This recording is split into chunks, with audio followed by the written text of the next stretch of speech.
Good evening, everyone, and welcome back to another action-packed night here at Simsport Racing International. Tonight, happily, I'm able to bring you round two of the Porsche Supercup. And this time round, I am going to be joined by Vuta as we are taking these cars around Silverstone. Good evening, Vuta. Good evening, Patrick. Um, are you looking forward to this evening with the amazing Porsche Cup cars? Of course I am. I mean, how could you not? Last time round, a couple of weeks ago, we saw these guys going around Imola, and boy, oh boy, was that a sight to behold. Lots of sideways action, lots of drifting, lots of brilliant battles all the way through the pack. So I'm hoping for more of the same. And with Silverstone being the venue for today's evening, and with also maybe some rain in the expectation, this are all the recipes for a great evening. Yeah, that for sure. I think rain's going to be very interesting because obviously, if I think most of these people would drive the GT3 cars on ACC, which is the medium you're going to be seeing the Porsche Cup cars race tonight. Um, you normally expect with the rain, you just bump up that traction control, bump up that ABS, and that's sort of your counter. But this time round with the Cup cars, because you don't have any traction control whatsoever, they might need to actually go into that setup and have a variation of a dry and a wet setup. Obviously, there are two races tonight, not just the one. So we've got a 20-minute followed by a 30-minute. The weather can be different. It can technically be interchangeable still in those short periods of time. I'm unsure if they'll get quite as unlucky as that. But you never know. Yeah, as you said there, it might be interchangeable in the race, and as it's a short sprint race, there isn't a mandatory pit stop.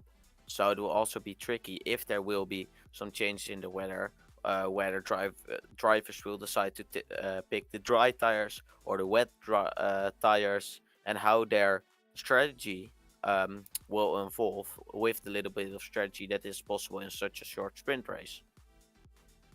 Yeah, I mean, you mentioned strategy, but I think with most of these drivers, it basically comes to lights go green, full attack mode for the total duration of the race. Little bit of rest and respite in between the two. Make sure you try and forget about any errors you made. Always think of the positives you did in that race, and then go again for the second. Try and either repeat or improve on your previous positions.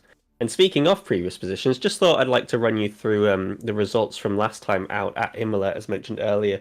So we currently have Ben Crook leading the way, 70 points. He obviously won both races last week. For any of you that didn't show up, yeah, he wasn't like a total runaway. There were another couple of cars nearby, but he managed to withhold the pressure and then just sort of edge it by the end of the two races. But then coming in behind, we have two people tied in second in the standings, both with 55 points, and that is Yusuf Ozuga and Vincent Vilcek. And then once again, we have another tie just after that, 34 points each. Yigit Arda Akbulut and Sem Spenkelink. Apologies if I'm butchering anyone's name. But they're not easy ones to pronounce.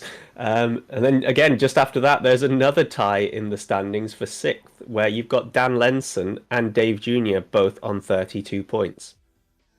So that's just the top seven, but there's already some brilliant battles forming in this season, and this is only race two. Yeah, and with those drivers who are equal on points going into this round, we might see some action trying to gain positions above them, and seeing already kind of rivalries forming with drivers who are like equal your quality of driving, and maybe try to get that extra position in front of them here at Silverstone. Yeah, I think the one that's got a lot to lose and not much to gain will be Ben Crook, because obviously he's shown everyone that he can beat the best and beat the rest. And now he's going to have to keep that going if he wants to, keep that lead extending at the top. It may have sounded like quite a bit, but it's only 15 points, and you do get 35 for a victory. And I believe it's only 30 and then 25 as you drop down. So, little 5 point margin gaps between those first and seconds. But if he only gets a couple second places here and someone like Yusuf or Vincent, they get that a couple wins, then that gap disappears basically. So he's definitely got to stay on it. He can't get too comfortable too soon. Yeah, and with this and excuse me, and with these races being short sprint races with one mistake like a spin or a tap from behind, it might already be the case that you don't have enough time to gain back the places for the end of the race. And yeah, as you mentioned, it could be any sort of tap. And I mean, because we're in Silverstone, we've obviously had to add the weather as a dynamic for this race. So it might not even be that the weather is, well, it might not even be that another driver is the issue. It might just be the weather. You might just take a bit too much curb, which you can't run in the wet. You don't have the traction to help you bog down the tires a little bit. But yeah, I believe we might be getting onto qualifying soon. Just check that out, and we are indeed. And guess what, ladies and gentlemen? It is wet. Of course it is. Why wouldn't it be? Yeah, this is amazing to see, as in the practice session we had dry weather, so this might be one of the few times these drivers will get some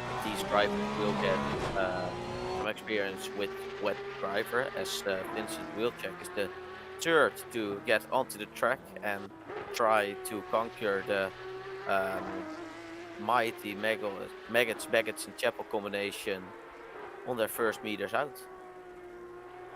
This is going to be probably the test of the driver, because it's through here, as we see, just point proven basically. Vincent going sideways, as it's that left-right combo where you want to keep the throttle in as much as possible, because there's so much time to be gained through that section of track. But in the wet, you can't run the curbs like you normally would do in the dry. With this car, you've got to be a lot more gentle with the throttle than you normally would. You might even want to be short shifting a little bit more, but that can really bog down the engine and just not give you the power that you want, which, as you can see, there was another car off as well going through there. So this is going to be a really, really tough challenge on the drivers just to go in a straight line, never mind get it round for a half decent lap. Yeah, and Silverstone being a circuit course filled with some high, medium speed corners. What a drift! Oh, unfortunate. I thought he was going to catch that. Yeah, so like this is one of the corners where you're on your throttle in the dry and are a bit faster, but there also are some pretty harsh braking points, and it's a very different circuit on different corners. So that's also an interesting point to see how the drivers will tackle those conditions, with the first two corners of the Grand Prix circuit being some really fast corners, and then coming into... Oh, this is just going to be car crash simulation, isn't it? Are we going to see any drivers even make it round? I mean, actually, that's another fair point. These cars, they don't have heated tyre blankets, so they come out cold. And I think it might just be catching a few drivers out as well. On top of the fact that we've got this rainy weather, you also have no heat in the tyres, so it's not going to offer you any grip that you want. So I think everyone's just going to have to relax a little, try and somehow add a bit of heat into them before they start push laps. Maybe they needed to do a little bit more of a gradual increase in the amount that they push. But when you only have 10 minutes for qualifying, it really does limit your time. Yeah, as we see a lot of, well, actually every driver on track and another yellow flag. So everyone struggling a bit with these conditions, as it isn't an easy task to even drive the cars around a full lap here, say the least, to set a actually good push lap in these conditions. As we see Yannick, oh well, we get the replay. Yannick Valendik here coming onto the Grand Prix start, and as you hear me say, for this race we will be using the national pit entry, which is at the beginning of Kopp's corner, which will be the first turn of this race. So that's a little bit different than you see in maybe Formula One or different series, and we see them getting through the turns easily.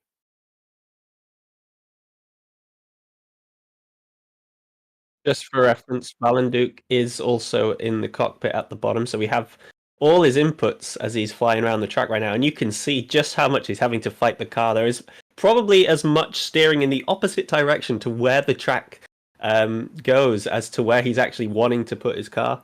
Just having to fight off the oversteer, which you get so much of it so easily and so quickly, just as you inch the throttle on. But he's taken Luffield just fine. That was actually really, really well done. Maybe not pushing it enough, but obviously we're just crossed over the halfway mark. 5 minutes still to go, and he's not managed to get a lap on the board. So I'm guessing he may have run a bit wide somewhere on earlier in the lap, but now off to start a new one. Hopefully got the tyres to a good enough position as our first few laps are now coming through, and we got Vestkamp on the top with a 2:19.5. Scratch that. That's just been absolutely destroyed as Valenduke does run a little bit wide. I think he's had to counter it, and that's another lap off. And look at the drift from Crook. That was beautiful. The current leader in the championship, he's set a time that's 3 seconds at least quicker than everyone else already. Look at the time difference coming through between him and everyone else. And he's going sideways through Copse Corner.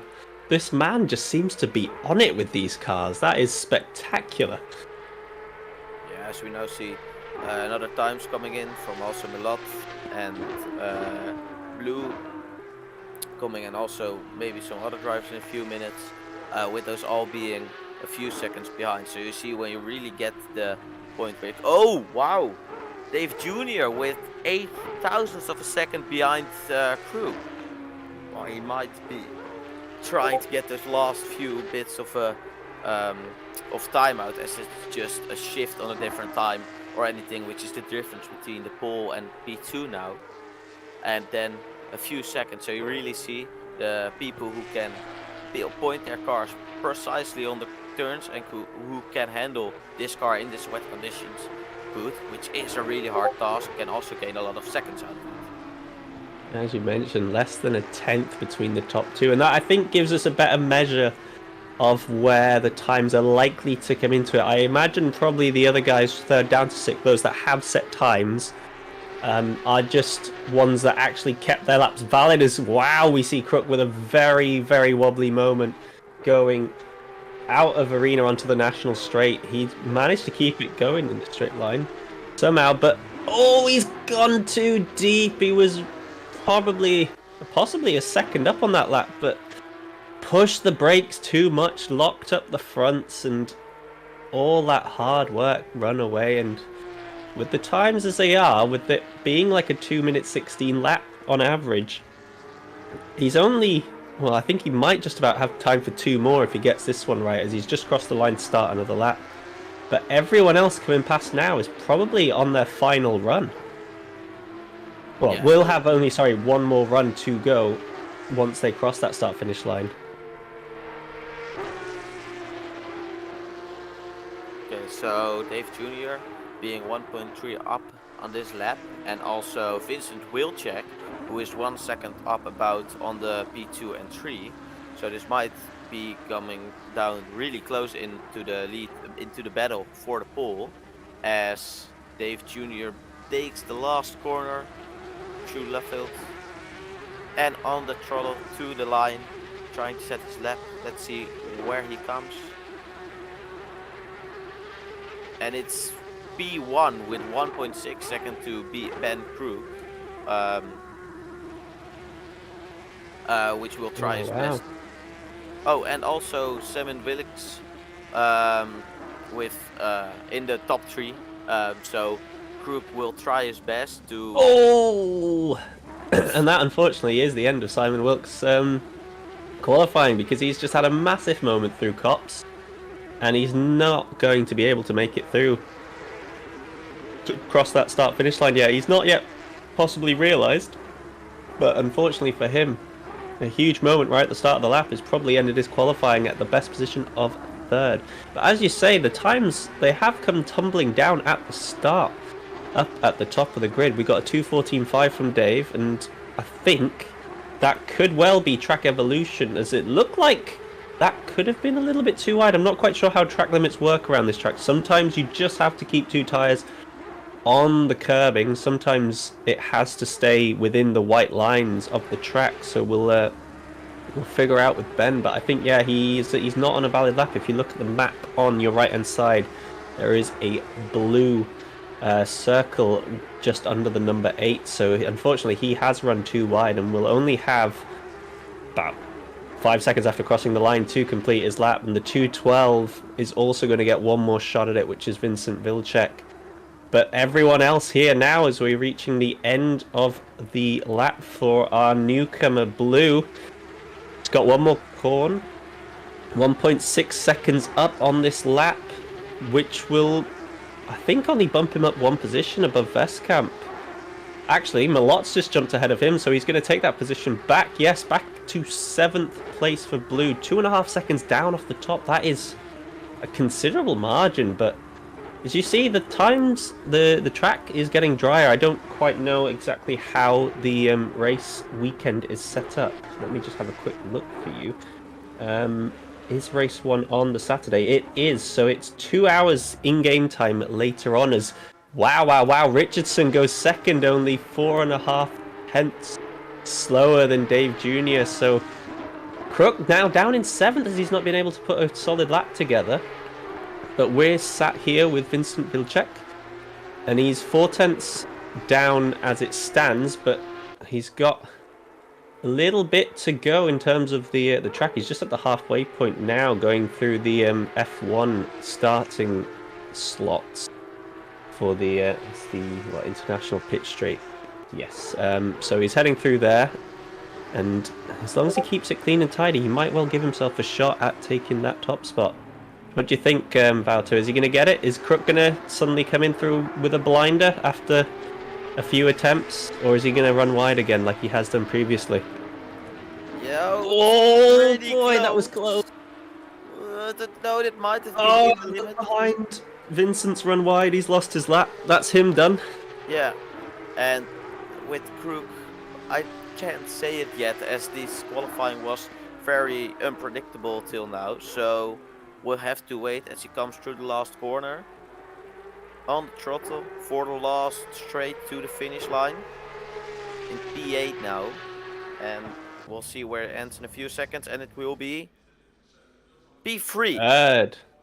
Okay, not quite where he normally is on the top spot. I mean, I don't think, no, he qualified second in race week 1, so, but he did grab the start right off the bat. However, obviously this time round, starting on the second row of the grid, which might not be able to get the jump he's wanting and not quite be able to run away with it. We'll have to see, but exciting, great qualifying time from Dave, and Richardson so close, but couldn't quite pip him to the mark for that pole position.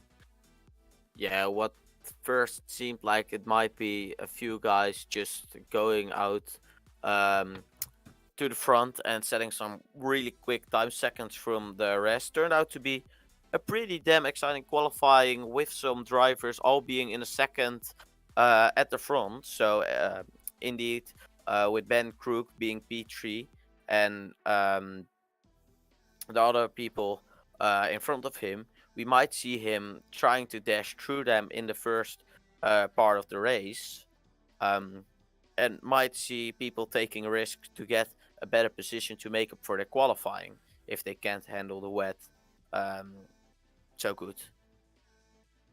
Yeah, and I don't believe Richardson raced in week 1. No, he didn't. He wasn't able to make it. So this is the first outing we're seeing of him, which is, I think, why I was a bit shocked that, the name didn't seem familiar to me, but he's definitely up there giving the top dogs a run for their money, as I don't believe we've spotted Oziger or Akbula out there today. So the two Turkish drivers, as well as Keskin, I don't think any of the Turkish drivers are available to race today, which is rather unfortunate.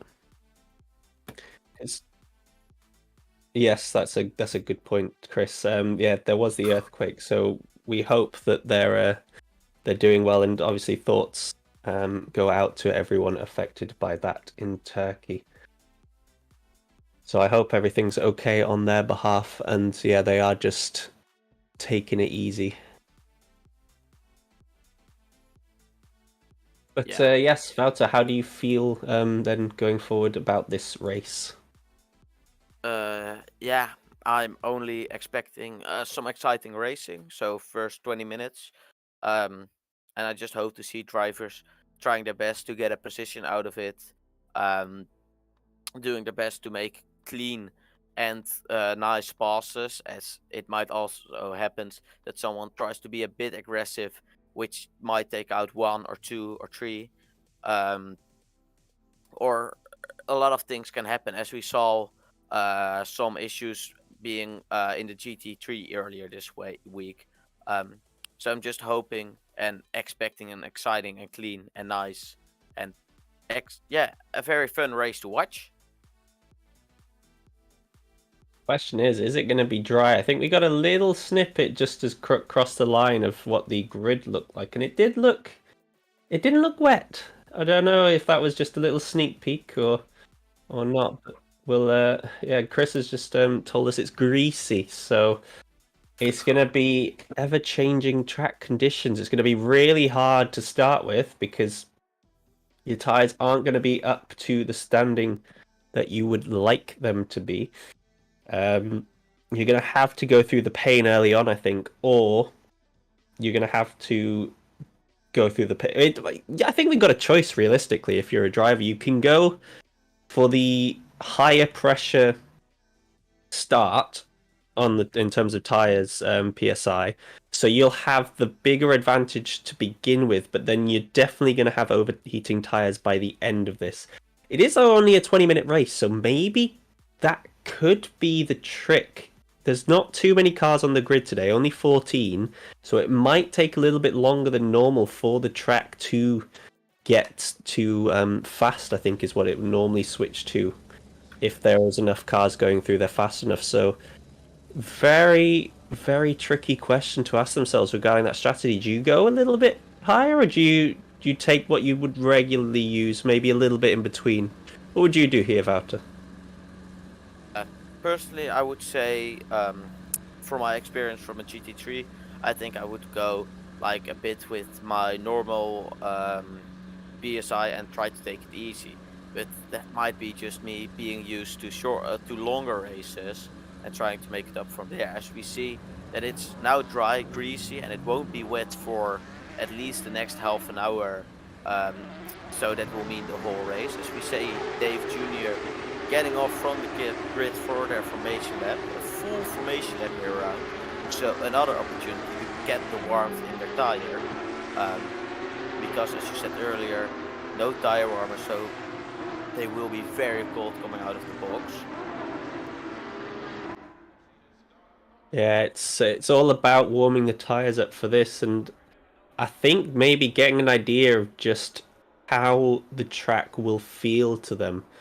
The curbs will be a little bit friendlier than they had in qualifying. They'd be able to run those a little more, but still be wary about putting your foot down while on them, especially in the early stages. As we just jump to the back of the field here with Tafas, who didn't actually set a qualifying lap. I think this may... Can't recall if he was in the first race or not, but he electing just to start from the back, I think, just to get a feel of it, because maybe not practiced in the wet, not confident. He was in the Tuesday race around Brands. I don't know if many others were also doing the other class, the GT3s, but speaking of, actually, he's just pulled up to the side, so maybe some technical bugs going on there, or he just doesn't want to be on camera as he's sort of creeping in the corner there.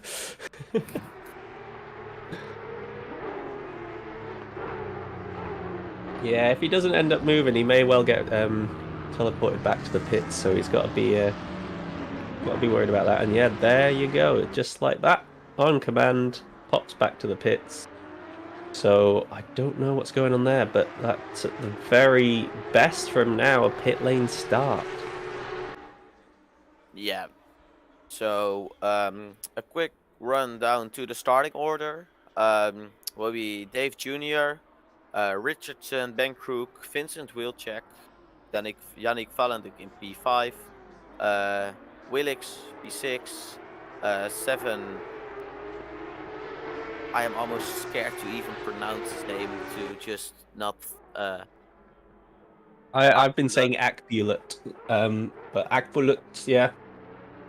Then we have Oh yeah, Daan he's one of the Turkish guys, so it's nice to see him being able to race still. Yeah.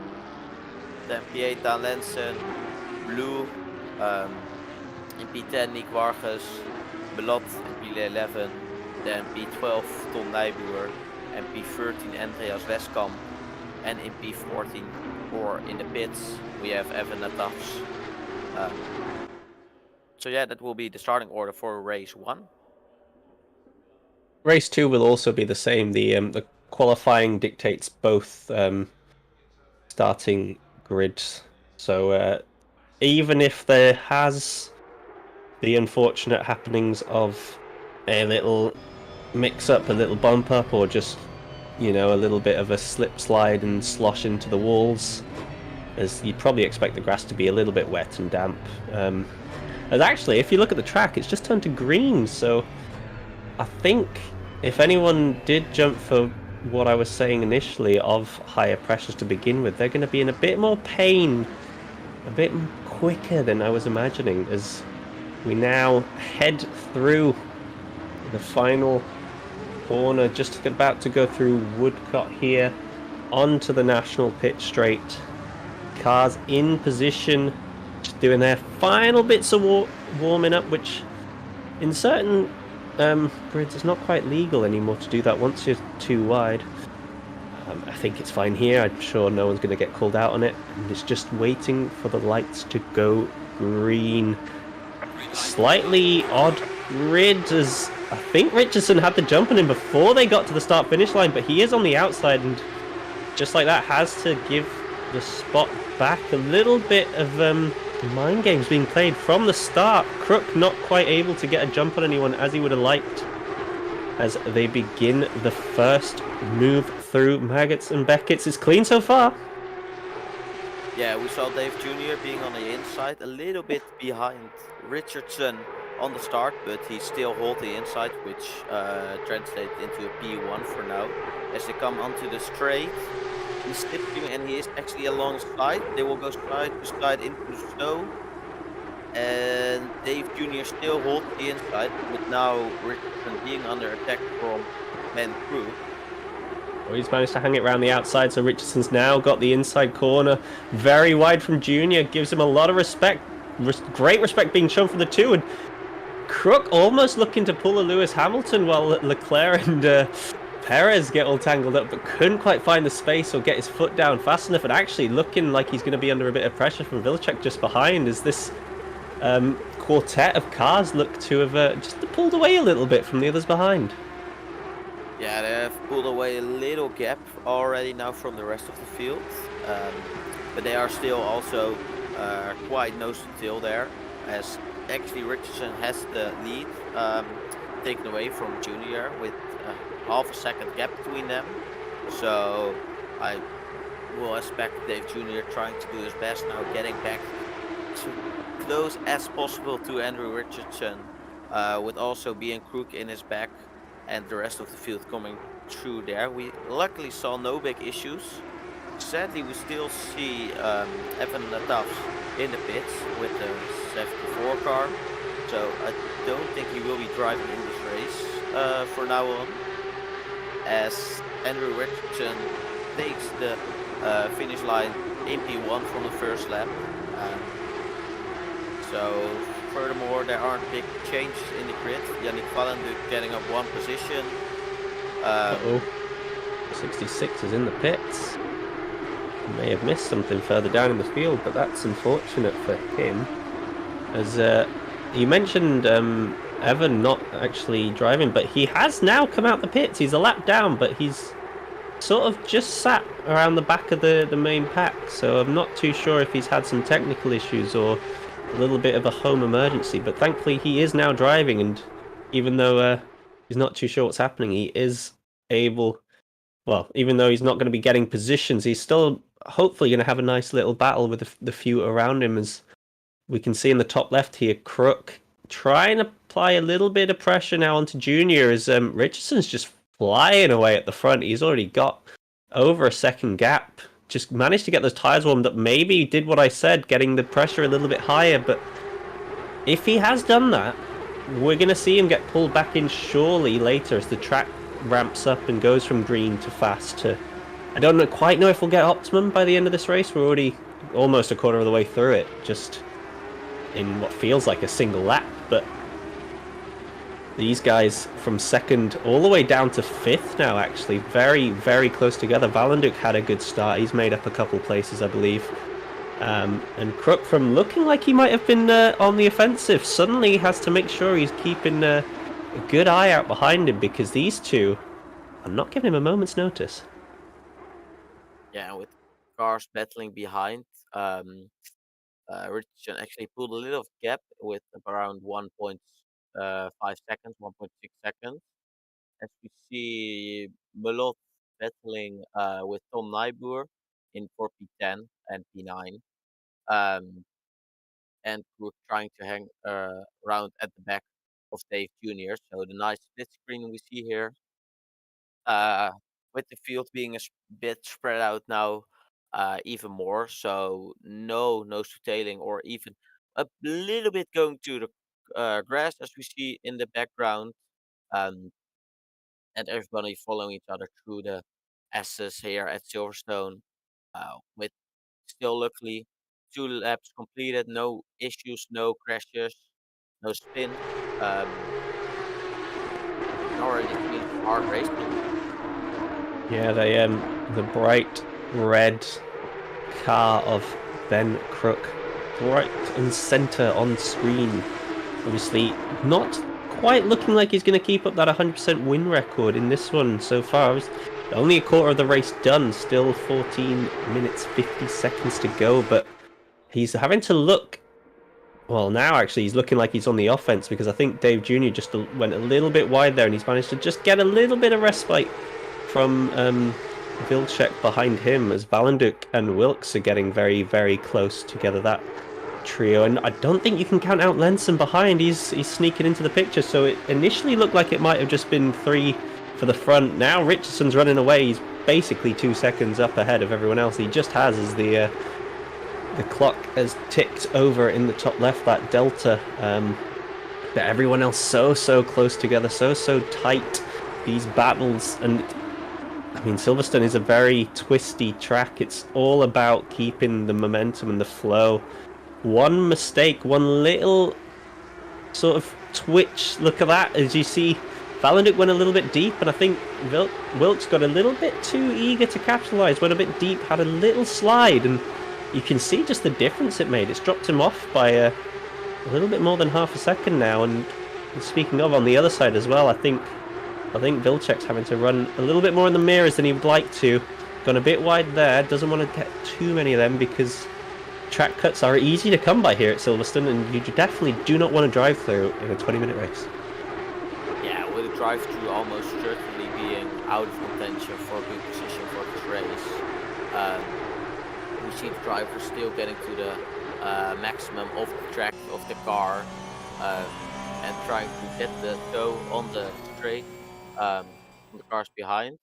I see a beautiful split screen of this battle on board with Valenduc and on the rear of Vincent Wilczek. Wilczek going a bit wide, sliding a bit, losing the rear into the club chicane, trying to get there on the braking point, and then to the last corner of the F1 circuit, following each other through there nicely, not touching the big. Ooh, little snap from Valenduc there, just sent him a little wide. Yeah, a bit wide into the fast corner section, and trying to gaining a bit. And these drivers trying to push each other into mistakes. And still, as you see at Valenduc from the rear camera Vilcek also being under pressure from Dan from. Oh, that's getting close. Oh Oh, no! oh, A big moment. Just saw Vilcek here going very deep through the arena section, and I think actually, yeah, Wilkes, because of Valenduc having to check up, he went for the switchback. I think he got a little bit caught out by the closing angle between his car and Vilcek's. Then maybe, or just got a little bit too eager to put the throttle down. You saw the car twitch as, again, just point example there on exit of the corner, and I think because of that, Wilkes just sat a little bit further back, saw it all happening, got a great run around the outside, and just like that, Valenduc's gone from battling for that 4th spot now down to 6th. It's rather unfortunate, but when you've got everyone in the same cars, no John Doe Germany means everyone is in the 992 Porsche Cup car, no ifs, doubts and buts about it. It means the only difference would be the little setup changes you make. Otherwise, your car is exactly the same as everyone else's, so it's all just about how well you can drive it around the track. and it's also nice seeing those set of tweaks, as I believe Andrew Richardson will most definitely have a good setup on here, as he already pulled away like 2.8 seconds from the pack from Dave Jr., who is still being under pressure from Crook, as Valenduc's trying to break Dave. Here we see Crook and Dave Jr. battling for the second position, which might be one of their better positions to even get, with Andrew Richardson having the overhand in this race till now. Going nice. Looks like Wilkes has got a lot of pressure on the back of Vilcek, as well as I think Crook's looking for a move up the inside here, just sends the nose in. Forces Junior deep. We don't quite see where Crook is on the outside here. Going for the switchback now. Can he kiss the apex? Can he get the power down earlier? Oh, unfortunately for him, Junior puts his car perfectly in the way. And Ben has to... I think he gives him a little bit of a love tap, but had to just take his foot out of it, as the battle behind as well, getting very, very spicy. These two and the next 3 so close together. Look at that. The 3 behind from 4th to 6th, separated by just mere 3-4 car lengths, about that. We have a side-by-side. Ben looking to go around the outside. Didn't even spot that. I was looking in the bottom left. Ben's got Dave right where he wants him, but at the minute, brilliant defending from Dave. Just Ben trying to give him the eyes, make him drive through the rear mirror, and once again, it's put him out. He's gone wide. Got to be careful about too many of them, as we might even be having a 3-wide here going into Maggots and Beckett's. Vilcek didn't get a good run. He's gone right onto the outside. We've got side-by-side here now between Wilkes and Valenduc. Wilkes gets done around the outside. Almost goes into the back of Valenduc there on the brakes. So much action going on. You don't know where to look. Yeah, it's a very exciting race. Luckily, we have the split screen, so Wait. we can... Oh, I missed it. Ben took Junior as well. Yeah, I also missed it. So, Ben Crook, the championship leader, is in P2, so you'll be happy with that. As Vilcek isn't done with all the pressure from behind, as Valenduc is close behind into the braking zone, trying to get as close as possible, with also Willix getting on the back on the gearbox of Yannick Valenduc, having a bit of a slide and trying to follow each other as close as possible through the corner sections to set up for an overtake in the braking zone. As they don't slide out there, which can be a hard task. Yeah, here we see Dave Jr. being overtaken, now trying to do his best to get back to... Oh, these two still going at it. This is brilliant. I don't know how Vilcek's not been taken yet, but it's just every time they get so close. As I think Valenduc might be having a look at the inside just as the door closed on him at the last second by Vilcek. And that actually starts giving Wilkes the run back onto the back of Valenduc now in the orange car. Stuck in the middle. Those two behind, I think the only reason why Vilcek's still in the position he is, because of the amount of battling that they've been doing due to being held up by Vilcek, he's still able to hold out that 4th. And if you look at the time, only 7 minutes 40 seconds to go, maybe 3-4 more laps at a push. If he can just keep this up, if he can just have these two continue and just keep his line, keep himself going in the right direction, and avoid going too wide as we see Wilkes doing there. I think it would be a brilliant, brilliant drive if Vilcek can hold on to this 4th place, because he is under a hell of a lot of pressure right now. Yeah, being under pressure from two drivers isn't easy, but also from Yannick Vallenhoek, who is battling and switching positions a bit with Willix, as he has a nice run through the chapel, getting onto the back of Wilczek, setting up for a maneuver, moving down the inside, braking a bit later, down the inside of Wilczek into Stowe, and he actually is in front now, but we still have to go for the braking zone, as Wilczek gets alongside him, braking a little bit later and going back again in front for the he's going for the switchback. Are we going to get a switchback on the switchback? We are. And Wilkes getting a bit too eager and got through. Oh, and there's a touch, but just about keeps it going straight. Still too much going on to see it all. Wilkes distracting you in the background, just having a little bit of a sideways moment as Vallenhoek almost got his nose chopped off by Vilcek. Somehow they're still both going in this right direction. Now Vilcek looks for just about keeping Vallenhoek away as he looked for the dive up the inside.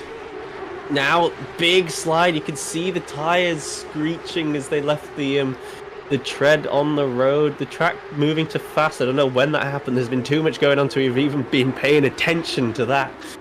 But wow. Vilcek, great defense to hang it round the outside of Stowe and then keep the corner. Keep the inside line for Vale, even though he went a bit deep.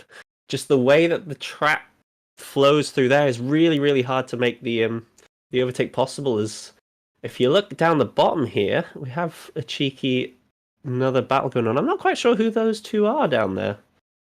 But that would actually be Tim Neubauer and Nicholas Milot. Thank you very much, Chris, for that.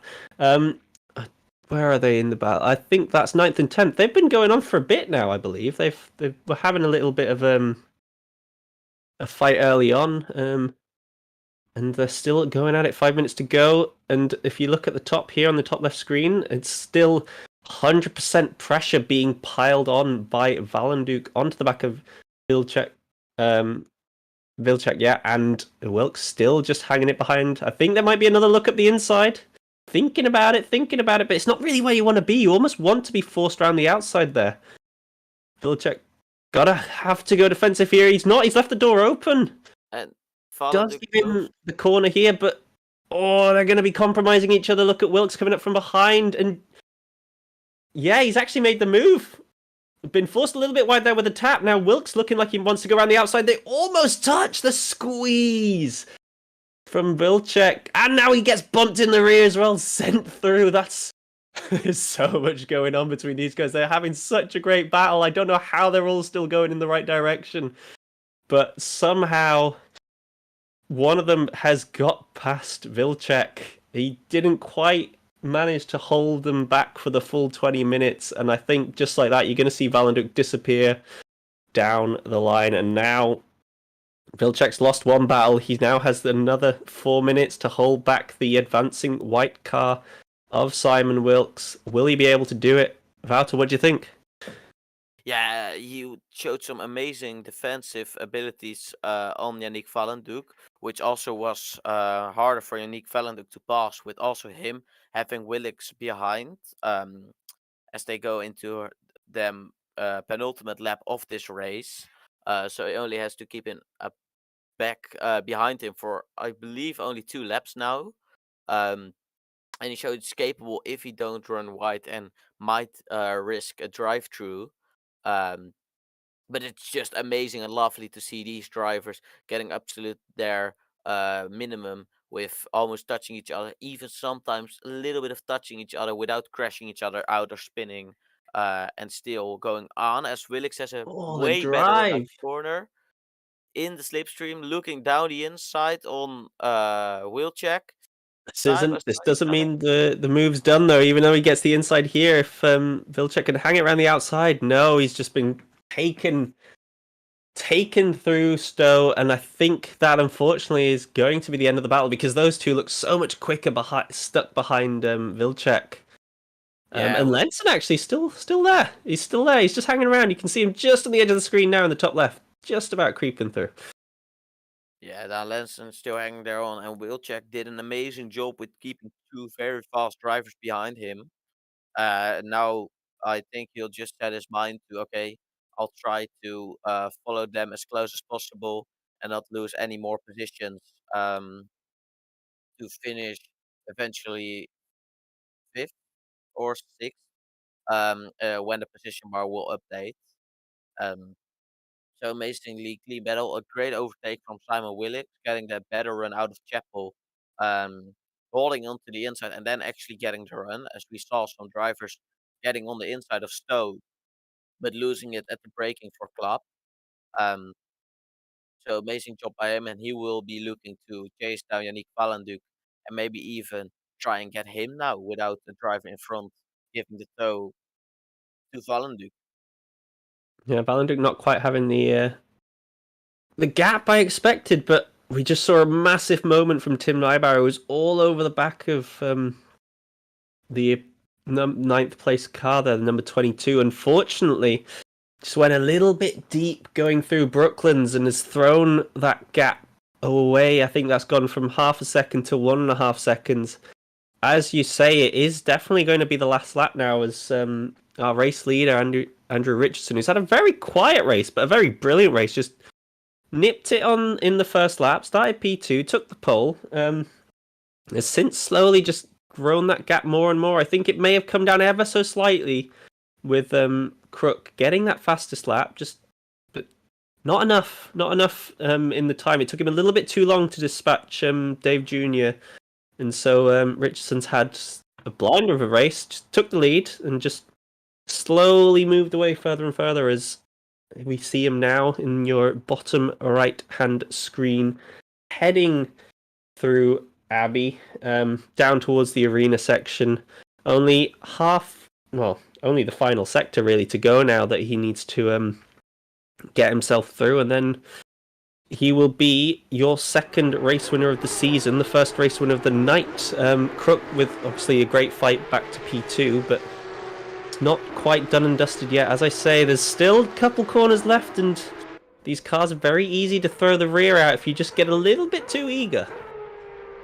Yeah, Ben Crook keeping it tight through that next corner. I just forgot the name. Into Lovefield and getting on the throttle for the last time this race. Keeping it clean, though Wood don't get too much on the curb and lose the rear still.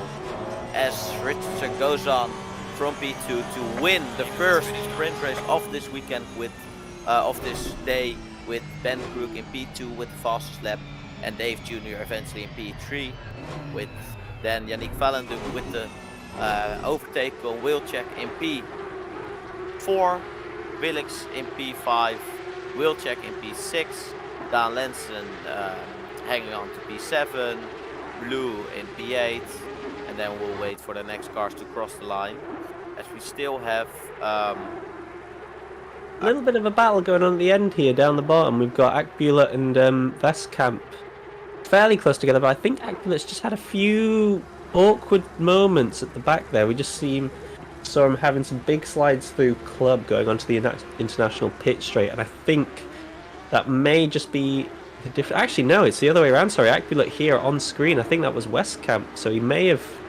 already got the overtake done and dispatched. And he, if you remember from the start of the race, Akbula actually had to come through the pits after the first lap, so I'm not too sure whether he picked up damage, maybe forgot to switch from qualifying trim to race trim, maybe forgot to switch the tyres from wet to dry, because we did have that change of weather from race start, and for some reason we've got Vargas going very, very slowly through the final corner here actually, so Akbula could be on for another position as Vargas had a moment. Is he just waiting for a friend, or we're not too sure? It didn't look like I thought maybe he ran out of fuel, but no, he put his foot down and was able to go across the line, so a little bit of a moment there for Vargas, but does still come across in P11. And that, everyone, is the end of your first race of the night. Don't forget, we still have a 30-minute race coming up very, very soon indeed. Yeah, and we saw on the timing screen that we missed it on the video, but also Malot and Tom Nijboer going in over the finish in 1/10 of each other. So that would have been very close between those two guys. But yeah, overall, in my opinion, we just saw an amazing race with those battles. Oh, for sure. I think the second through to sixth and seventh in part, Dan Lenson very close to giving us a little bit more action at the end, but couldn't quite keep up with the speed of those guys in the first race. But what I like about that is it seems that the rain has thrown out the grid positions a lot. It looked like there were a few cars out of position, so there was a lot of battling to be done, which obviously for the viewer, for us spectators as well, just exactly what we want to see. We don't want the race to be set perfectly, fastest man at the top, qualifying slowest man at the back, and just slowly stretch out the snake as you go through. We want the battles, we want the fights. That's the bit that excites us. So that was great to see in this race 1. And we just got to hope again for race 2 to be the same. And also, you never know, it might rain again. Yeah, and obviously with the qualifying order being for race 1 and race 2, we will get those exact same positions as we saw just yet for the second race for them to start. So I just think this will be another great race to watch, and I'm excited for it. It should definitely be a good one. As you mentioned, we're going back to qualifying classification for this race 2. So we see Ben Crook drop from second, where he finished this race, back to third. Dave Jr. is going from third back up to pole position. Andrew Richardson back in second place again. I'm not quite sure how the others were from fourth downwards. Obviously, there was a lot of jumbling around. I think Valenduk may have started down in seventh or something. Obviously, got himself all the way up to fourth, which was a brilliant drive. Lots of battling. But if it is another dry race, I think those guys are going to try and want to dispatch Vilcek sooner rather than later, because they look like they had the speed to contest with the guys at the top. It's just Vilcek's brilliant defending made them struggle. He made them struggle. They would have wanted to have got that done in the first 5-10 minutes of that 20-minute race. He took them till almost the final 18-19, and because of that, that stopped them getting any further afield. So yeah, they've got to get a move on, so to speak. They've got to make sure that they can get those moves dispatched early if that is what's required. But that's obviously if it's another dry race. Maybe some of the guys you actually had some poor pressures set because of the interchanging weather from wet to dry. So you never know. There could be more differences than you might expect in this race too. Yeah. So in a short moment we will go to race 2, and then we'll see if it's on fault. In sim time, it will be a whole different day. It will be on Sunday, this race. So the weather of last race doesn't say anything for now. So curious to see. It might also be fun to see a rain race with the drivers struggling a bit with the weather. And yeah, as you said, most likely they might have seen what's good for their pressures, what's good for the setup, and might even optimize it for now times race. Well, yeah, if we do get a wet race, then you'll have to hope that the drivers can keep it on track a little bit more than what we saw in the early stages of qualifying, because we had cars flying off the road left, right, and center. And if that does happen early on in a 30-minute race, it does spread out the field a little bit more than you would like. But you never know. You never know. It's one of those things with Silverstone that the rain's never too far away. It's never too far away. And when the rain comes in a car is difficult to drive in the dry, it can always throw up a little bit of a wild race, can't it? Yeah. So. Well, what do you think? What if you had to put place? I don't know. I'll try to say this a PG way. If you had to choose a winner from this race too, not knowing the weather, who would you go for? We saw obviously Crook didn't quite get the qualifying he was after, but he's won 2 races from a couple of weeks back. He got his second this one. Just took a little bit too long to get past Dave before he could try and really have any sort of a chance at Andrew Richardson at top. would you go with Dave, who maybe looked like he was struggling, but does have the pole position, so he has got the spot? Or would you go with Andrew Richardson, or maybe even just say something's going to happen? I'm going to go with one of the guys further back. What's your thoughts? Yeah, well, I believe it will be one of those three guys. As obviously we saw Dave Jr. getting the pole position in the wet weather, so him being the fastest driver in the wet weather 1 lap. We saw Andrew Richardson being a very fast driver, getting a lead of 2.5 seconds till the finish, but also indeed Ben Crook, who when he went past Dave, set the purple lap. So all those factors combined, I think it will be very hard to determine the winner. But I think if it will be more to the dry side, I think we will have a Richardson and Crook showdown. Um, and maybe if it will go to the wet side of the weather, I think Dave Jr. might have a big chance to the win. But I like it. A very political answer. yeah, and with 30 minutes, everything can happen. So we could also Yeah, still you're not see a wrong. Valenduc, a Wilczek, or Willix getting their position, and their battle eventually being a battle for the win or a podium position. I would not be surprised if Falenduk makes it a little bit further up the field and breaks into the top three, gets on that podium step, because he definitely had the speed early on. He just found a brick wall that was very hard to pass in Vincent Vilcek. So yeah, it all depends on just whether or not some moves can be dispatched a little bit early on in the race, as we previously mentioned. But unfortunately, the timer, I think, is just a little bit too long than everyone would like between this race and one and race two. It does give the drivers obviously the chance to relieve themselves of any stress that they may have picked up. Maybe just a little toilet break, go grab a drink.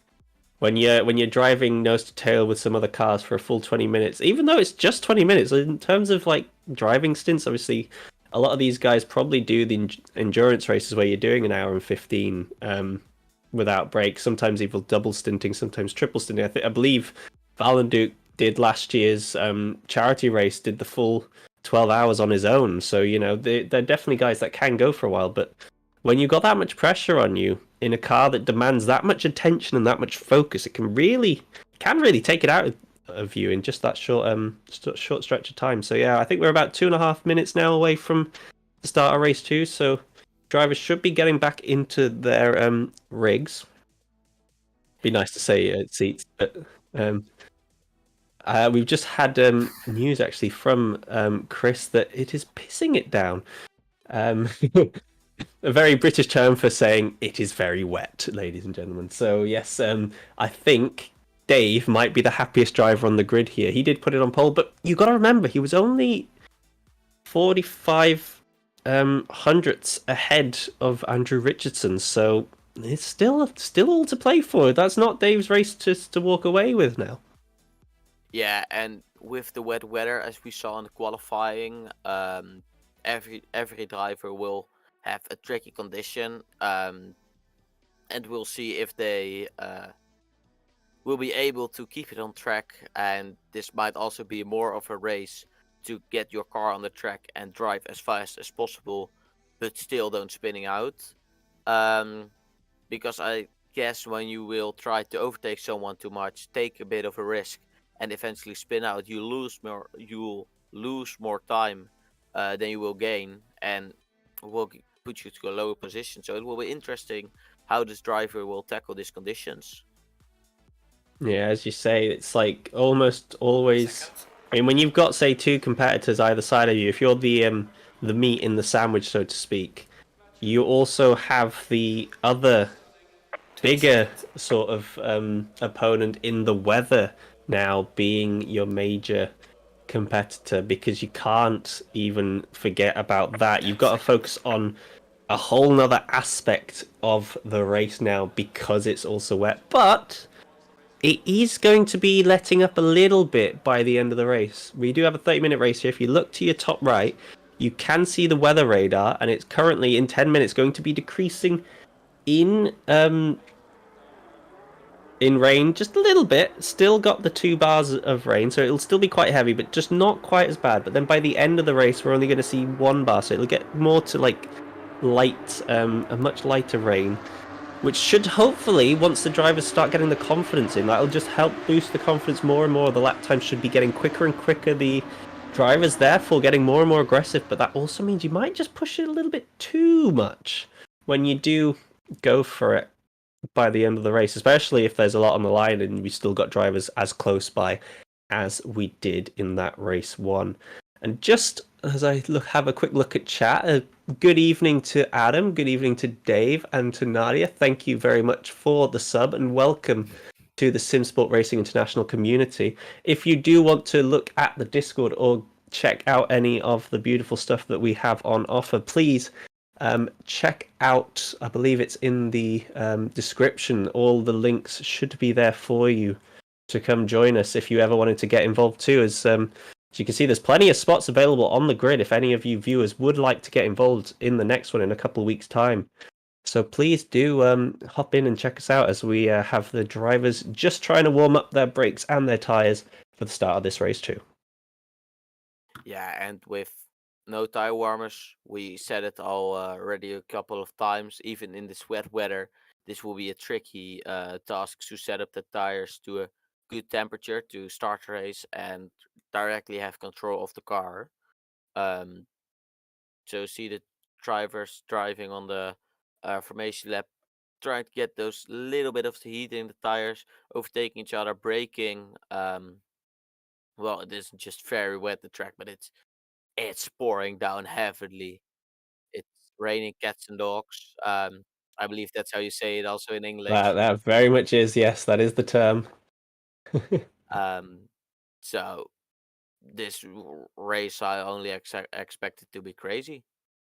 You just gotta hope for the drivers that they don't just put their foot down too eagerly along the pit straight out of Woodcott and go sideways. But speaking of, I don't think we want to be looking in the bottom right now because we've got Evan facing a wall, which on a warm-up is really not the play. So we're just going to gloss over that and we're just going to ignore that it happened. As we now look to our leaders going through. But I think Chris actually wants to show us a replay of it, so I don't know. I was going to be nice and not. Nah, he's changed his mind. He's going to be nice to Evan. Which I think is the right thing to do because it's sad enough as it is messing up on a warm-up lap. And trust me, I know, I've been there. So yeah, we'll stick to the front of the grid here as we're just going down the National Straight now. Cars will be starting to go 2 by 2. Andrew Richardson pumping his car up a lot as these guys going very wiggly, very sideways. Everyone pushing just a little bit harder, trying to get that last bit of heat in the tyres on a very, very wet day at Silverstone. But no wind. To be honest, I don't actually know if the wind really affects the cars. It probably does, but I'm not savvy enough or experienced enough to know exactly what the difference is or have really looked into it. So if anyone in chat is aware of how... Oh my god, Wilczek, he's gone sideways! What has happened? That's our man who's meant to be P4. Oh, he's returned, everything's okay. What is the gap, though, between first and second? That's a bit larger than you would have expected. I'm very unsure exactly how that's gone on. There we go. With sort of getting the grid positions back. Wilczek's got to be careful he doesn't put his foot down too heavily. We once again have it a little bit out of sequence at the lead, but Dave's taken the spot. We're still waiting on the red to change to green. We've switched again at the stars. I'm really not sure exactly how this works. Silverstone might have a slightly buggy grid slot, but we are going here now for race 2. We've got a lot of sideways action from Richardson. Everyone making it through Copse Corner just about fine, but this is the bit where it truly gets awkward. Junior has to give up the spot to Richardson, who did have the racing line, and oh no, Dave's gone wide. He's off the grass. Can he keep it on track? Rejoin safely? Yes, he does just that. Valenduke already up into 4th place. Wilczek dispatched at race start, maybe a little bit too eager on the throttle, and we've got a spinner at the back. Who is that? It's Wilkes. He's got into the wall. Oh no.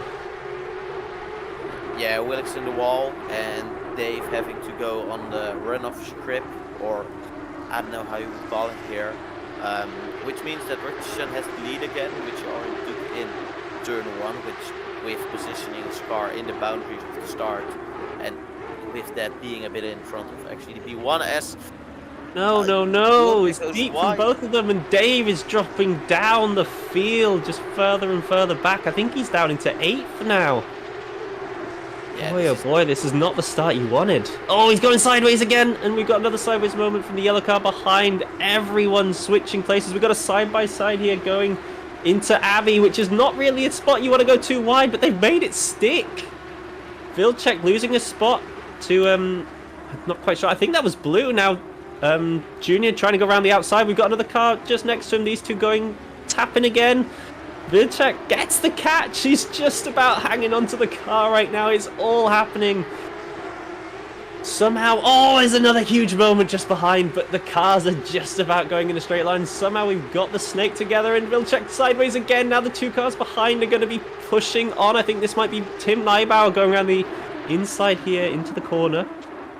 Side by side, there's going to be another little bit of touch. Yeah, there is, and that sends Vilcek out wide. Might possibly lose another spot here to Vargas. Few cars really dropping back. We got Dave sideways, always caught it, but that's 1, 2, maybe even 3 spots here gone. Dave from starting a pole, there was a spin behind. Oh my god, there's too much going on. Too much going on. There's another big crash. That's Wilkes again on pit entry. Yeah, this is Willix, Wargers, Junior, and I think, Crook actually is at the inside. Oh, it's not the spot yet. He's going. There's never a spot you want to put your nose in. It's one car, it's one line, especially in the wet, and oh no, Crooks is having to sit and wait for everyone to go past. Oh boy, that's gotta hurt. And I honestly think that's just a racing instant. It's 2 cars into 1. When you're side by side, it's hard enough going through there in the dry as it is, because you need just one line. Oh, we got very wide from Valenduc. That gives Dan Lenson the place just to slip right on through. These two now battling for the podium spots. Richardson did have the contact with Crook there, but getting a little bit of a gap, a little bit of respite now at the front, and I think this might just be giving us a moment to breathe. But just as I say that, we have Dan going a bit sideways. Valenduc getting right on the tail again of him. Might poke his nose into Abbey, but it's not the kind of corner that you really want to be having a look at. But if he scares him enough, might just be able to get on the throttle earlier and then send it down into the arena section. Doesn't quite get the run out he is after, and I think we finally have a chance to breathe. Yes, this was a very exciting 1.5 first lap. It might not be the most exciting for names of Crook and Junior, who lost their places here. As we have the split screen of Dan Lenson with behind him Yannick Valenduc, and in the right bottom we have Chris Blue with behind him Vincent Wilczek.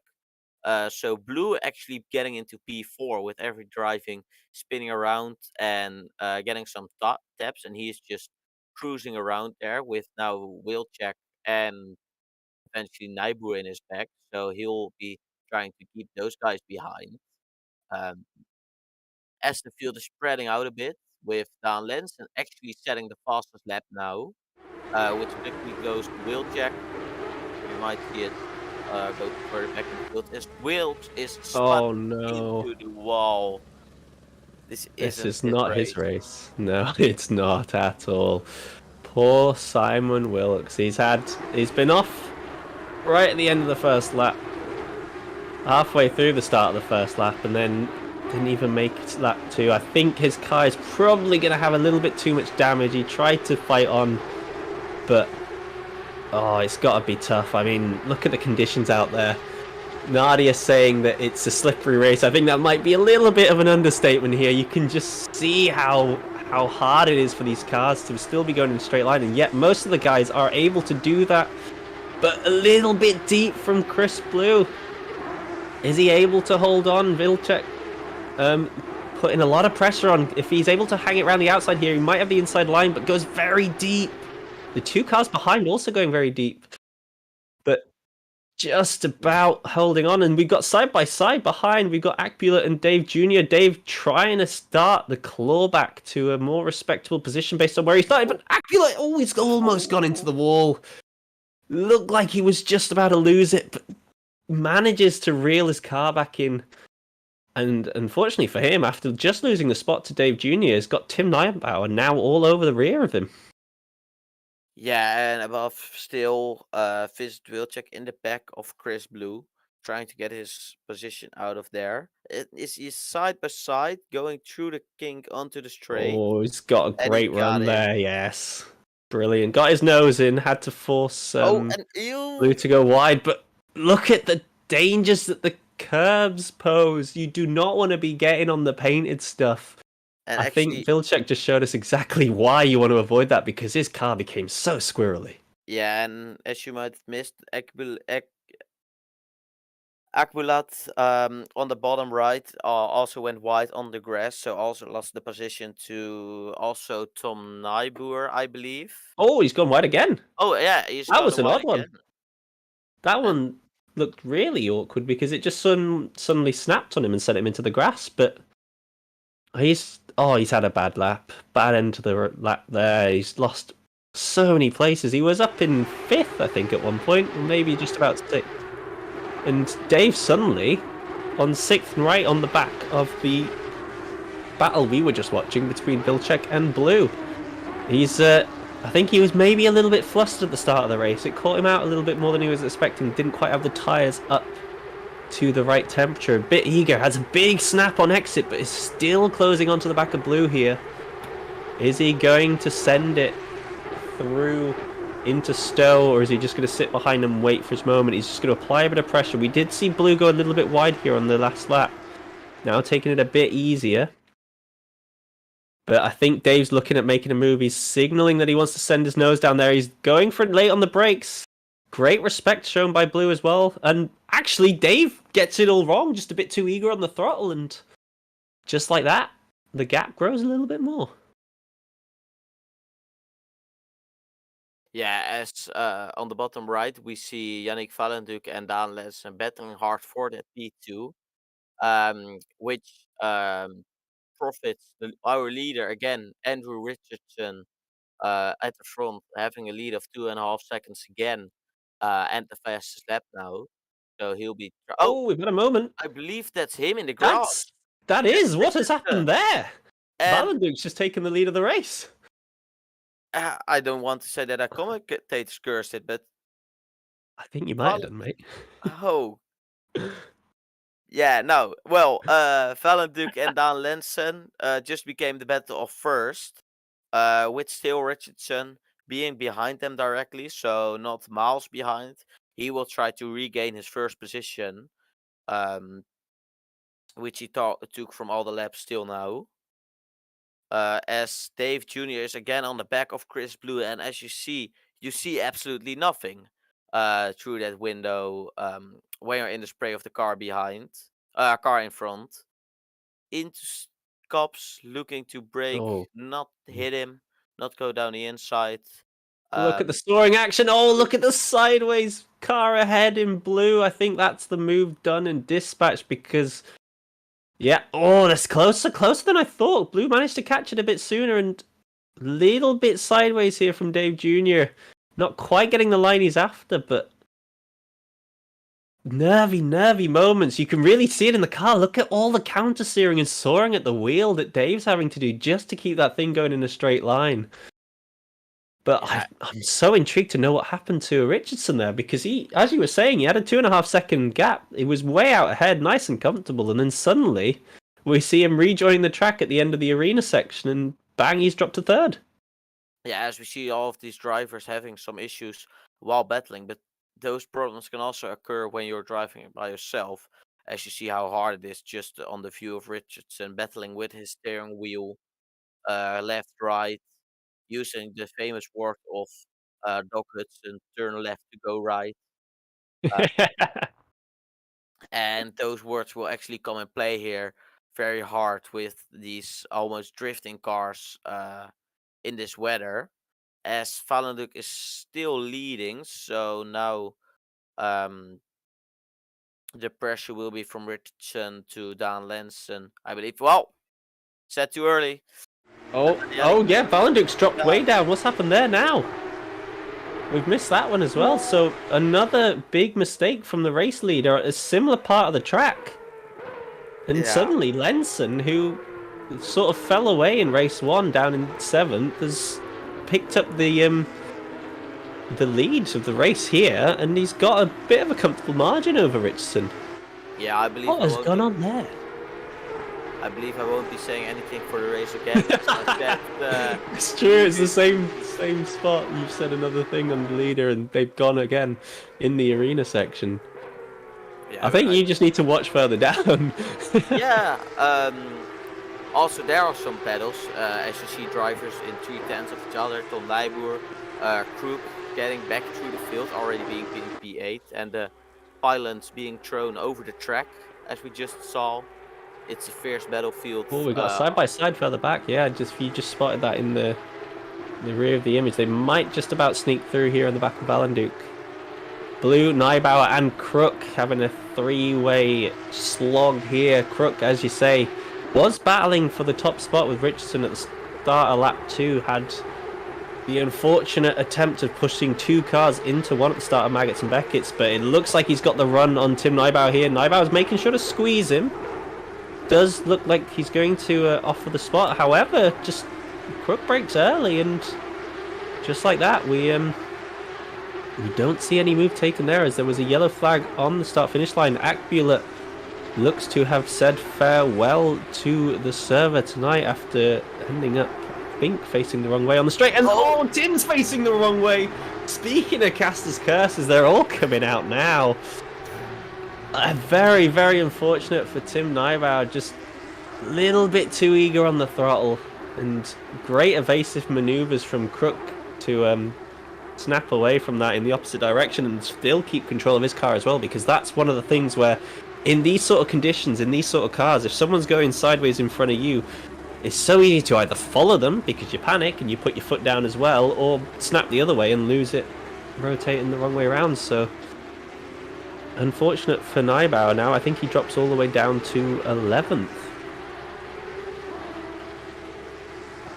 As we're now going to have a look at the replay for Richardson here. So this was our race leader before Wouter started speaking about him having a 2.5 second lead, and I think it's just going to be a bit too happy on the throttle. Exactly that. Off into the grass he goes. Nothing major, but that's what you get with these cars.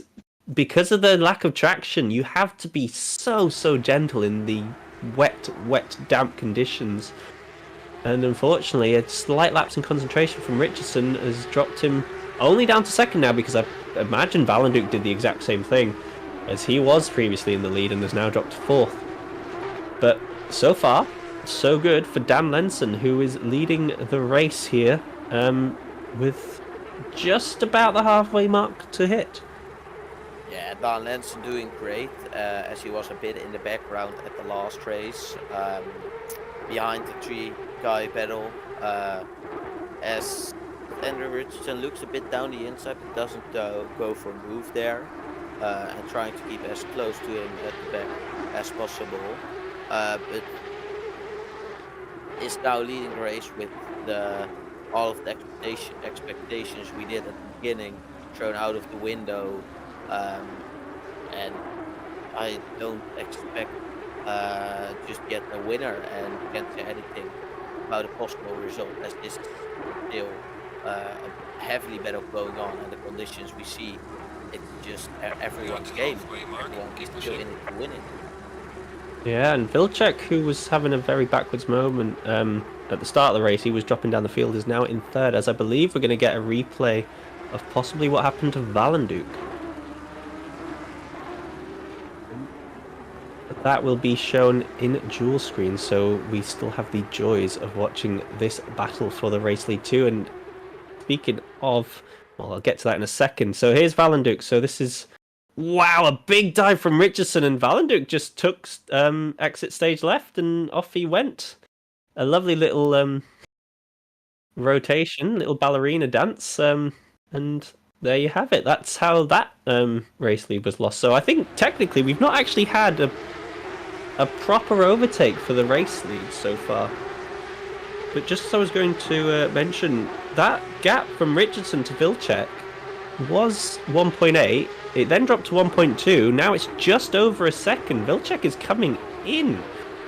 He is flying at the moment. He's got the fastest lap of the race. He's just about peeking into the corner of your screen there. That bright green, sort of lime green Porsche Cup car. He might just reappear in a second too, as the camera's going to swivel as we head through Maggots and Beckett's with this lovely little helicopter shot. There he is. Look how close he's got just in a lap alone. And very, very sideways from Richardson. This is actually with Lenson driving nicely, keeping it stable, keeping it still, and just keeping his car going in the right direction. Richardson's having a bit of a tough time and is pushing a little bit too hard. Another squirrely moment. And just like that, we have tri-battle for the lead now, as Ben Crooks still trying to make his way back through the pack. Looks to have dispatched Blue, but almost got a nudge in the rear as he went a little bit deep, and I think Blue had to just lift off a little to avoid running into the rear of him. Yeah, Crook now back into 6th, starting in 3rd, did make his way up to 2nd on race start, but yeah, having to do a lot of work still to fight his way back through the field. Next one on the list is Dave Jr., who he had a long battle with in race 1, but with only 12 minutes to go, and Dan going rather wide through the arena section. This gives Richardson the chance, and he shoves his nose up the inside. What a move. It's clean. Dan saw him coming. Just went way too deep, offered the moment, but now the switchback. We've got the run. Dan, because he goes a bit deeper, he gets the throttle on earlier, gets his car straightened up, and now we'll have the inside line going into Brooklands. But if Richardson can hold this around the outside, then he'll have the inside line for Luffield, and it looks like he might just do that. All the while, we got Vilcek looking to sort of have a little sniff if he can later on. Another attempt at a switchback, but going into Cop's corner here across the start-finish line is never really the spot you want. But if Dan can apply the pressure, maybe Richardson will have a little bit of a sideways moment. God, this is good racing. Yeah, with Vilcek being behind them, closing in on each other, this battle won't end quickly. So they're still battling hard, nose to tail there, trying to get as clean as there as that was the corner where Crook didn't lunge, which didn't end well. So now he will just try and stay in the slipstream to get the toe over the straight, with also Vilcek in the back. So just trying best to get to the back of him and stay as close as possible. With Vilcek closing in, furthermore Van Duke also seeing in the background, trying to get a taste of this lead battle, which could still go either way of Andrew Richardson, Dan Lenson, Vincent Vilcek, or even Yannick Vellenduc still. They're all in this together. Yeah, and even though we did see Richardson now retake the lead, he's we've seen that he is prone to a mistake. We saw him loop it just a little bit later on in the lap going through the arena section. So even though he's now retaking the lead, and he, I do believe, has the speed, he is prone to a mistake. We see him go very deep now, just exactly what Dan Lenson did a lap before. Dan looking to get the switchback, but he's had to let up, as that was beautifully parked on the apex by Richardson. And because of that though, look at Vilcek here. Vincent, oh, a little bit too much curb, gets a little bit loose on the rears. Just doesn't quite give him now the chance, but he's going to look to have a little bit of a dive around the outside.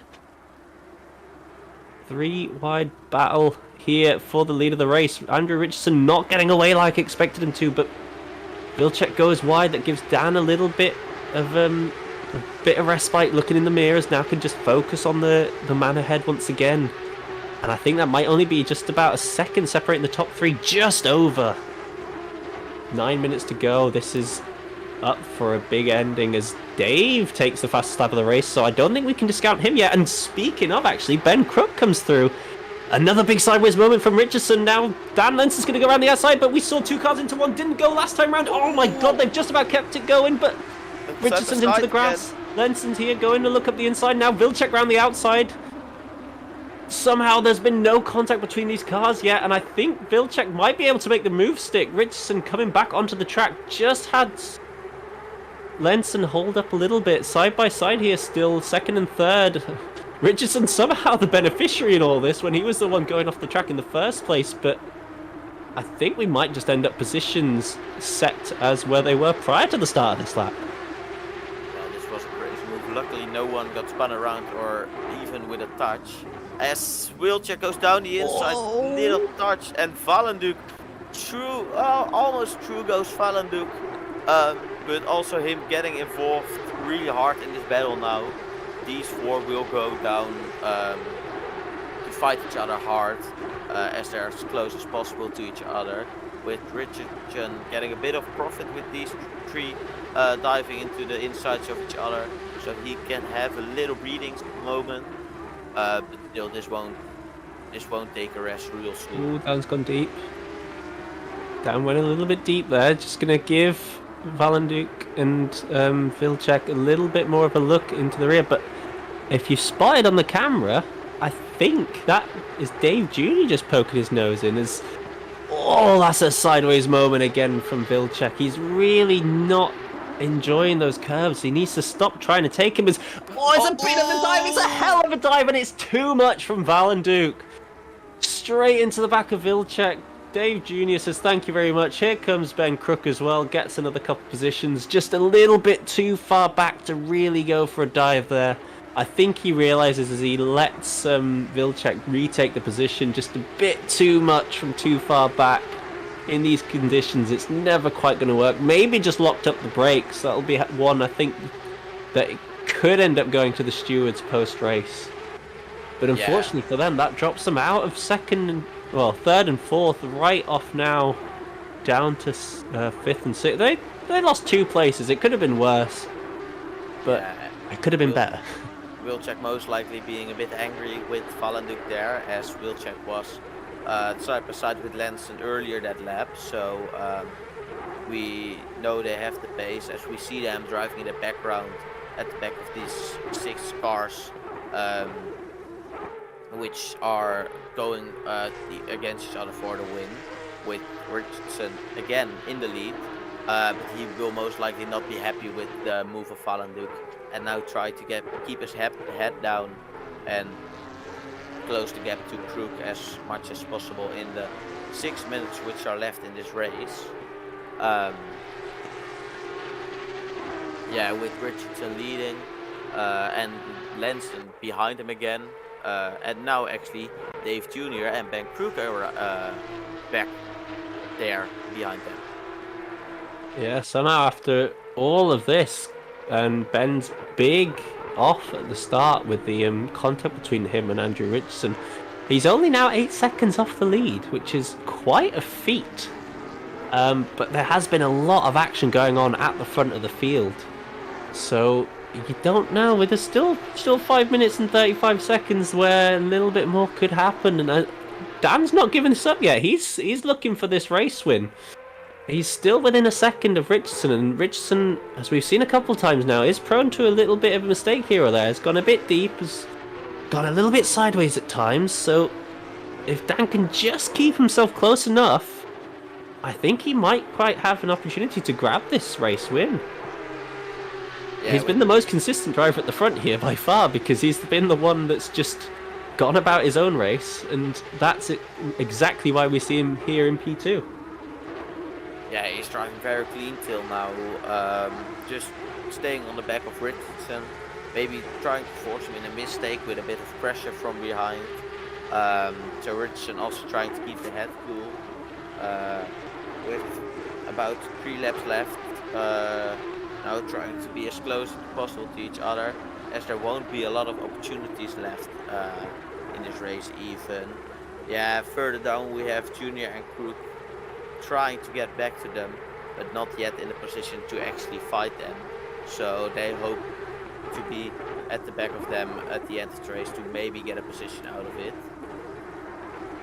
the same time, though, that gap between Crook and Junior is coming down quicker than the gap between Junior and Lenson. So it's probably, if there is to be a little bit of a battle before the end, it could well be the battle between third and fourth, between Crook and Junior, before they manage to catch the back of Lenson, who, as we've stated already, is doing a great job just getting this car to do exactly as he commands. 3 minutes 45 seconds to go. That's probably maybe just about 2 more laps around the Silverstone circuit here, as he does seem to be around this part of the track that Richardson just doesn't seem as happy on the throttle. Once again, they're a little bit more wiggly on the car, just the rear end not quite agreeing with him, and this is probably the closest Dan's been in a while. I think this is close enough that he'll get the toe, and although we did see Valenduk go for the big dive through here, it's probably not the play, because this kind of sweeping corner doesn't really allow for you to put your nose in, as Dave's gone quite deep just behind. Just about keeps that in track limits, in bounds. As we move now, if you look in the bottom right, we've got a battle going on between Vestkamp and Melot. So I think Vestkamp having a good little fight up in 8th. We have lost 3 drivers from this race, unfortunately. I do believe they're all from having a few too many moments and in the wet weather of Silverstone just piecing out, saying, no, this one was not for me. But actually, I think I'm wrong there. This might well be Malott and Neibauer. It's hard to tell, but those guys were early on. Oh, sorry, apologies. I was right the first time, but it's Vestkamp and Melott. Yeah, it's just Melott and Neibauer having a great battle in that first race, so I wasn't sure if they were having another little tussle. But Richardson's going a bit sideways in the top left. Just about keeps it in. Almost took off the nose of Lenson there. As I say, this race is not over yet. It is not over yet. Look how close they are.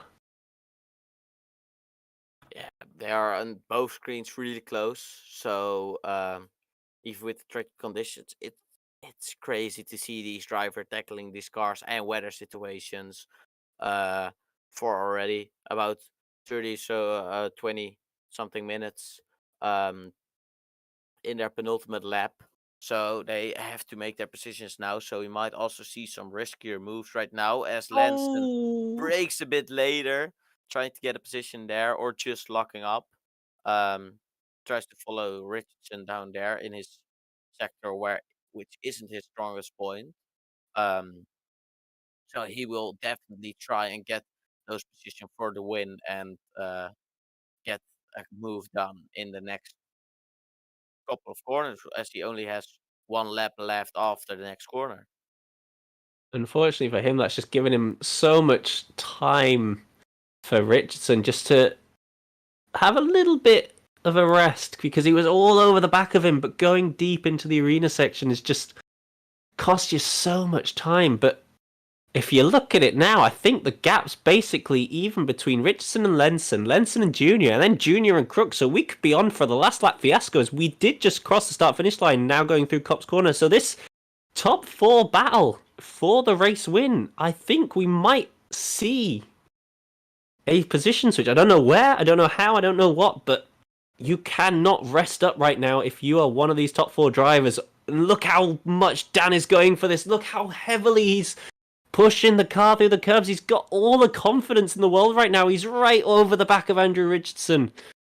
Question is he going to look for a move up the inside going in to Stowe after the hanger straight? I think he's just a little bit too far back for that. Didn't quite get the run, but Andrew Richards has gone deep. He's gone deep. We're seeing the nose being put up the inside here of Dan Lenson. Not quite getting the run that he would have liked off the exit. He has to respect Richardson here, but if he can hold it around the outside, no, actually goes for a switchback. Maybe looking for a double switchback here. Not quite enough. Andrew does get the power on well enough. Look at the other 2 behind. They're like swimming sharks, waiting for a meal, looking to see if they can pick up anything left. Yeah. And also, if you look in the bottom right, sorry, it's not yet done, Wouter. There's another three-way battle now as Tim Neibauer's just caught up to the back of these lot. It's crazy, these drivers, definitely. And indeed, those drivers hanging behind with Lenson and Richardson might be making a mistake if they continue to keep on fighting, as now Lenson comes to his last place where he has to get a good run, while Richardson seems to have a better run to those last corner, while Malot has Tom Nijboer in his back on the last corners of this race. So we see Dan Lenson closing in a Oh, bit. Junior's gone deep. I think Crook might be able to go up the inside. He's gone very sideways here. Third and fourth, just at the back of the pictures. It looks like Crook's managed to get him around the outside, but as we go to the front too, just on your screen in the top left right now, Richardson somehow, through all that, through his spin, dropping down to third, manages to fight his way back for the victory here in race 2. What a race. Dan Lenson so unfortunate not to make a move at the end. Crook, a brilliant fight back all the way to third, and Junior as well after dropping down to 7th. And if you look in the bottom right, we've got a little bit of touching and contact. That was Malot and... Oh! Oh no! They both Oh crashed! my god, they've spun and they've crashed into each other. And And I think that's Natafas just saying thank you very much as he flies through the middle. What a finish to this race too. Wow, wow, wow. There is a lot to unpack here. what a race. Just the almost the only reaction possible is what a race with those drivers. I just can't believe what skill we just saw driving on this condition with this car, with this track combination with fast corners, and then the combination of rain and those last lap battles with cars touching each other and position change. I just enjoyed every minute of this race.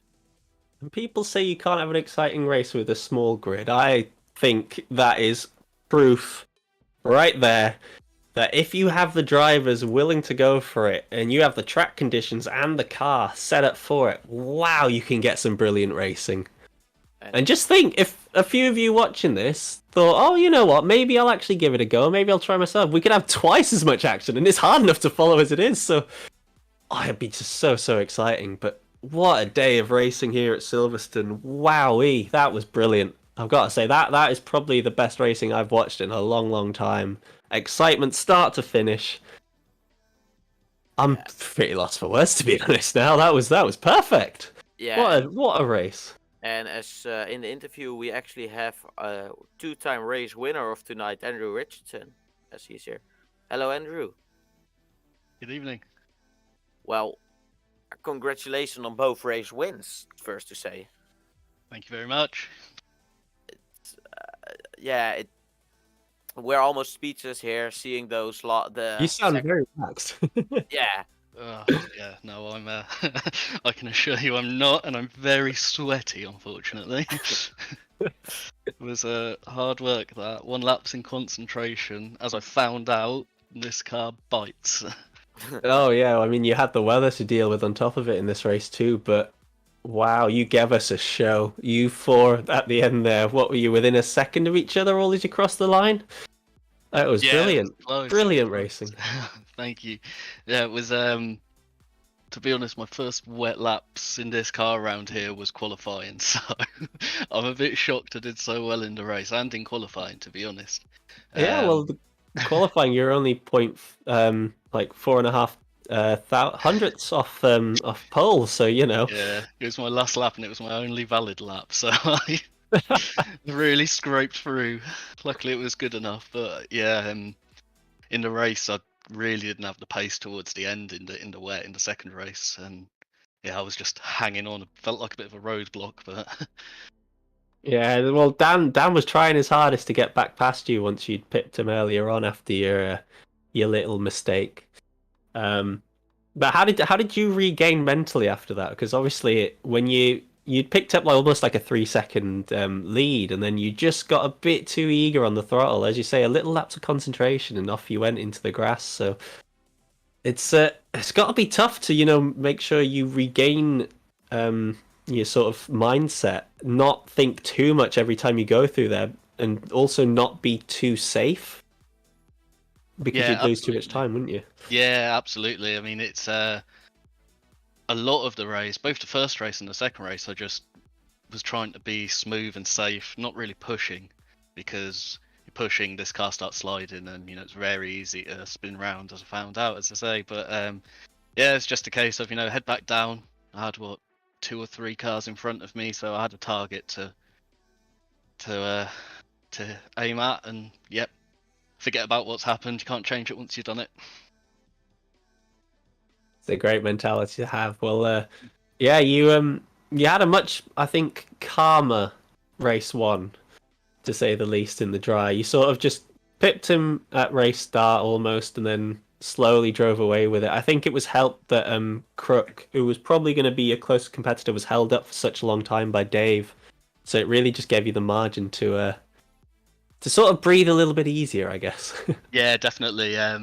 As you say, I sort of got the run out of the Maggots and Beckett's complex, and I had more straight line speed in my car, it seems, and managed to get him sort of round into Stowe. And then, yeah, as you say, I built within a couple of laps, I had a couple of seconds gap as the guys behind were fighting. So I just started managing the gap, managing the tyres, and just really focusing on, making sure my car was in a good condition at the end of the race. So yeah, I think I had 4 laps to go. I had about 4 seconds, so I just backed right off and made sure I didn't lose it myself. Well, if you didn't have enough of a sweat driving it, I'd suggest you watch it back, because there was action from start to finish all through the grid. So yeah, Steve, you missed a lot in chat there. I see you popping up. But thank you again, Andrew, for hopping in. That was really well done. And now that leaves both you and Ben, well, on 2 race wins each. Obviously, you unfortunately didn't make race 1. Yeah, that's right. It's a good pedestal now to start fighting your way back and reducing his the deficit to that difference in the standings. So best of luck going forwards to trying to pull that back gap further. Yeah, brilliant. Thanks, Patrick. Yeah, no. Hopefully we can push on from here. 2 races, 2 wins. Can't do better than that. So yeah, maybe No, pole you next can't. time. That's what I need. But yeah, no, I'm chuffed. I'm over the moon. So thank you. Congratulations again. Cheers. Take care. Well, doesn't look like anyone else fancies a little chat. Maybe just, I think, probably taking a few moments away from the rig. As Andrew said, he sounded calm, but he was very, very sweaty. So might just be a little bit of a shorter post-race chat tonight. So any final words, Wouter, or are we all out of words Yeah, after that? I came here to do with commentating my first Porsche Cup, and it overwhelmed me. This was one of the amazing races I saw. The talent of these drivers tackling the wet dry. I said it too much, but it was just amazing to see, and I love to be commentating this race. Brilliant. Well, yes. I'm surprised I was able to get through that with the cold that I've had the last few days. But I think that the standard of driving and the excitement we had from this race definitely helped us. So thank you very much to the drivers who all took part.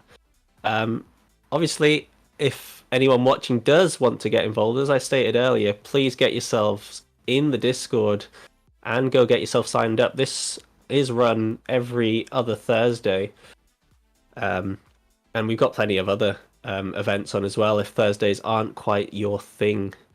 But thank you, Chris, as well, for the images. Is just a few snapshots from the race highlights on your screen. Just shows little snippets of what you can see if you only tuned in at the end. I do thoroughly recommend you go back and watch this from start to finish, especially this race 2 in the wet. That was, as I say, some of the best racing we have watched. Well, I have watched in a long time, and the best racing I've definitely had the